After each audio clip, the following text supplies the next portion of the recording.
Bonjour, je suis ouvrier de profession dans l'industrie et député de la 2e circonscription de l'Aveyron, une circonscription très rurale.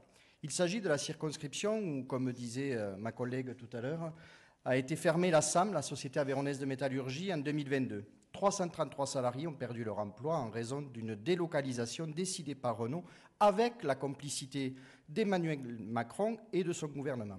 Je rappelle que l'État est actionnaire de Renault.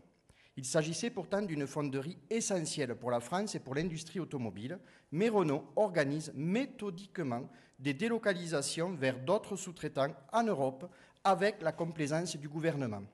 Aujourd'hui, c'est Fonderie de Bretagne qui subit exactement le même sort, la même trahison. Dans mon département, il y a également la Bosch à Rodez. Elle produisait des bougies et des injecteurs pour moteurs automobiles. On est passé de 1250 emplois en 2021 à la moitié actuellement. L'avenir du site n'est pas assuré. En fait, il n'y a aucune stratégie nationale pour structurer cette filière et continuer à produire en France. C'est un échec majeur d'Emmanuel Macron. C'est l'objet de notre plan pour sortir l'industrie automobile de la crise. La bifurcation du secteur automobile est un enjeu industriel clé.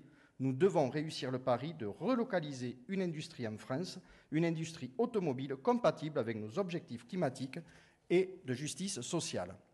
La seule condition pour produire en France des véhicules propres et abordables est de réduire leur poids, leur coût et donc leur prix.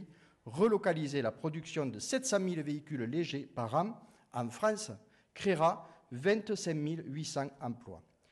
Pour cela, nous proposons 10 actions prioritaires. La première, renforcer le protectionnisme aux frontières européennes, aligner les droits de douane appliqués par le Canada et les États-Unis, 100% de la valeur du véhicule, pour les véhicules fabriqués en Chine et élargir ces protections douanières à l'ensemble des composants des véhicules afin de maintenir et encourager la production en France de toutes les pièces.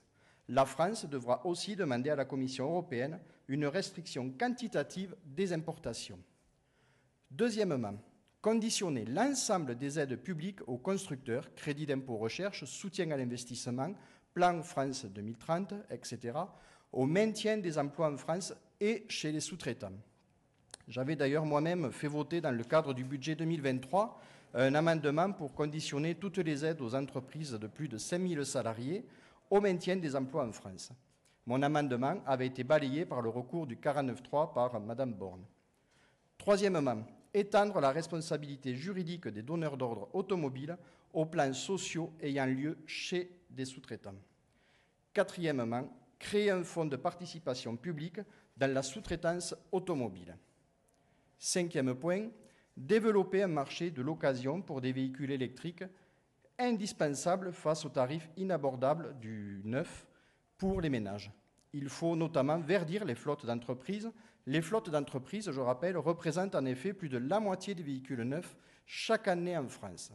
Nous proposons donc des sanctions pour les entreprises qui ne respecteraient pas la législation en matière de verdissement des flottes d'entreprises.